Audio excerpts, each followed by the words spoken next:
Okay, moving on. Now we're going to be going through the concrete aggregates. So it says for fine aggregates, the sand FM ratio should be 2.5, and it also specifies which type of sand should be used. It says 100% silt sand, and in the second point, it also says that use 100% silt sand for beam, slab, and other.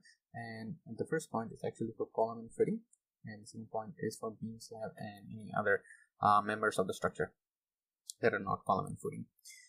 Okay, so the 100% here can also be like a mix of fine aggregates. For example, it can be 50% silt sand and then 50% some other kind of sand, or 20, 30, 50, anything like that. It can be like that. So you just need to edit it out for that.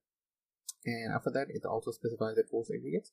So it says 20mm downgrade stone chips for column and footing and grade beam, and except railing, drop wall, pines, for which 12mm downgrade pick to be used. Okay, so this specifies the concrete aggregate. Anyone who is reading the generals will know which kind of aggregates to use.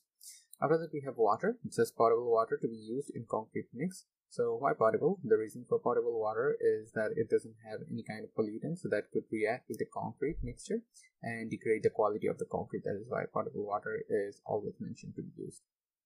Okay, the seventh point, we have steel reinforcement. So it specifies the characteristics of the steel reinforcement. At the point A, it says all reinforcements are 60 grade high strength deformed bar made from billet steel except pi. Okay, so here if the grade is different, you just edit the grade out.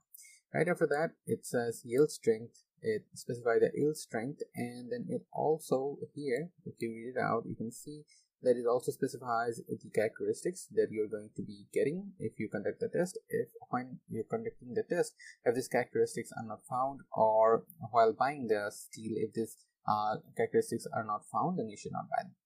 Okay, all right. Right after that is the test specifications, like what test should be done to the steel before the steel is used, or to check if the steel specifies fits with the qualities specified in the B and the A. The test specified at C should be done. It also says where the test should be done, and if we read it out, it says the following tests for enforcing bars from random samples shall be conducted at WIT as per BDS this, and test results shall be submitted to the engineer for checking and record. Okay, and then these are the tests: tensile strength test, percentage elongation test, and bend or rebend test. These three tests are supposed to be done. Okay, so this is what specifies here. So this is the institution name. WIT is the institution name. If you're doing it at a different institution, you should change the name here. Okay, all right. So let's leave it at that. We'll start from left length in the next one.